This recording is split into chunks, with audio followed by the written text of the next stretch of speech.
কঠিন মুসিবতের মধ্যেও বলে আলহামদুলিল্লাহ, ঠিক কিনা? তো আমরা যে যাব, আমাদের যে ফেরার সময় সেটা কি কোনো নির্দিষ্ট আছে?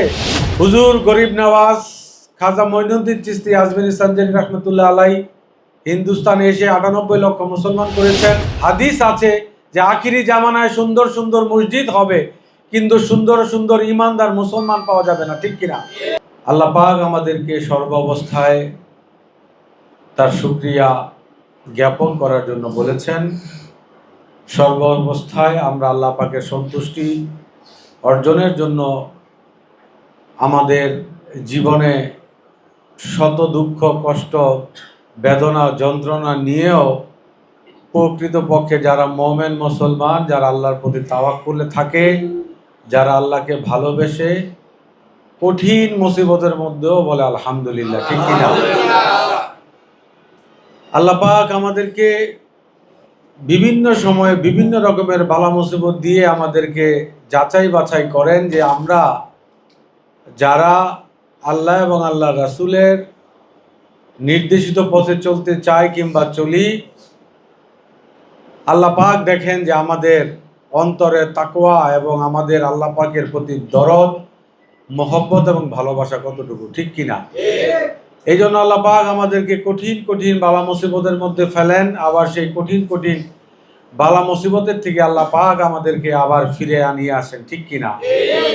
আল্লাহ পাক আমাদেরকে এমন একটি সংকীর্ণ জীবন দিয়েছেন যার আয়ু 60 থেকে 65 বছর, ছেলেদের মেয়েদের একই রকম 60 থেকে 65 কিংবা 67।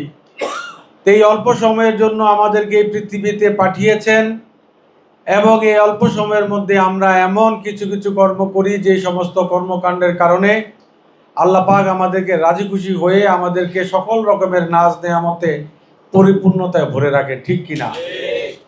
আবার এমন কিছু কিছু কাজকর্ম করি কিংবা কাজকর্মের কারণে বদৌলতে আল্লাহ পাক আমাদেরকে এমন কিছু কিছু বালা মুসিবত দিয়ে রাখেন যে বালা মুসিবতের কারণে আমাদের জীবনটা একটি নরকের মধ্যে বসবাস করার মতো হয়ে যায়, ঠিক কিনা? এই জন্য এই অল্প সময়ের দিনে, অল্প সময়ে, অতি অল্প বছর আমরা বাঁচি। আপনাদেরকে তার আগেও কয়েকবার বলেছি আমরা জীবনে আসলে বাঁচবো কয়দিন। আমাদের জীবনে তো 3 ভাগের 1 ভাগ আমরা ঘুমিয়ে কাটিয়ে ফেলি। আল্লাহ সন্তুষ্টি বাদ দিয়ে নিজের সন্তুষ্টি করার জন্য যা যা কাজকর্ম আছে সেগুলি আমরা করি এবং এগুলি করতে করতে আমাদের একটা সময় চলে যায়। এই দ্বিতীয় কাল শেষ, আর তৃতীয় কাল যে সময় আসে সেই সময় আর ইবাদত করার আমাদের সামর্থ্য থাকে না, ঠিক কিনা? ভাইরা বাবারা, এখানে অনেকেই 50+ আছেন, অনেকেই 60+ আছেন, আবার অনেকেই 40, অনেকেই 30, অনেকেই 20, আবার অনেকেই 5-7। তো দেখেন, নির্দিষ্ট সময়ে প্রত্যেকটা মাতৃগর্ভ থেকে আমরা জন্মগ্রহণ করেছি, এর মধ্যে তো কোনো ভুল নাই, ঠিক কিনা? কিন্তু আমরা যে যাব, আমাদের যে ফেরার সময় সেটা কি কোনো নির্দিষ্ট আছে? কেউ বলতে পারবেন যে আমরা আগামীকালকে এতটা বাজে এতটা সময় আমরা এই পৃথিবী ছেড়ে চলে যাব? পৃথিবীর কোনো গণ, কোনো ঠাকুর, কোনো ওজা, কোনো রাজা, কোনো পূজা, কোনো রকমের কি ওর কোনো ক্ষমতা আছে? কিন্তু তারপরও আমরা কিন্তু আমাদের সেই দাম্ভিকতা, আমাদের সেই মনে করেন অডাসিটি, আমরা কিন্তু এগুলি মানুষের সাথে দেখাই, ঠিক কিনা? দেখেন, হুজুর গরিব নওয়াজ খাজা মঈনুদ্দিন চিশতি আজমিরি সঞ্জানি রহমতুল্লাহ আলাই হিন্দুস্তানে এসে 98 লক্ষ মুসলমান করেছেন। এই হিন্দুস্তানে হুজুর গরিব নওয়াজ এসেছেন প্রেম এবং শান্তির মহব্বত এবং ভালোবাসা নিয়ে, ঠিক কিনা? বাবা শাহজালাল শাহপরান থেকে শুরু করে বাংলাদেশের যত ওলিয়ে কামিলিন, ইয়েমেন থেকে এসেছেন, ইরাক থেকে এসেছেন, পারস্য থেকে এসেছেন, প্রত্যেকটা ওলিয়ে কামিলিন এসেছেন আল্লাহ আল্লাহ রাসূলের প্রেম ভালোবাসা আপনাদের মাধ্যমে পৌঁছাই দিয়ে আল্লাহ এবং আল্লাহ রাসূলকে ভালোবাসার জন্য এবং দ্বীন ইসলাম ধর্ম প্রতিষ্ঠা করার জন্য, ঠিক কিনা? আজকে আমরা বিভিন্ন রকমের ফিতনা ফেসাদের মধ্যে পড়ে ওলির দরবার থেকে আস্তে আস্তে আমরা বিমুখ হয়ে যাচ্ছি, ঠিক কিনা? আখিরি জামানাতে রাসূলুল্লাহ সাল্লাল্লাহু আলাইহি সাল্লামের চমৎকার একটি উদ্ধৃতি আছে, সেটা হচ্ছে, হাদিস আছে যে আখিরি জামানায় সুন্দর সুন্দর মসজিদ হবে, কিন্তু সুন্দর সুন্দর ইমানদার মুসলমান পাওয়া যাবে না, ঠিক কিনা?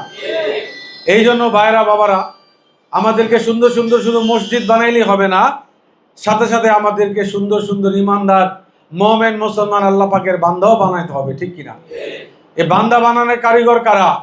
বান্দা বানানোর কারিগর হচ্ছে আমাদের দেশের বিভিন্ন রকমের যে মাদ্রাসা মসজিদগুলো আছে, খানকা শরীফগুলো আছে, যেইখানে মসজিদে, খানকাতে, মাদ্রাসাগুলোতে আল্লাহ এবং আল্লাহ রাসূলের দরজ থেকে শুরু করে সকল রকমের পবিত্র আল কোরআনের সকল তাফসির থেকে শুরু করে সমস্ত শিক্ষা দীক্ষা দেওয়া হয়।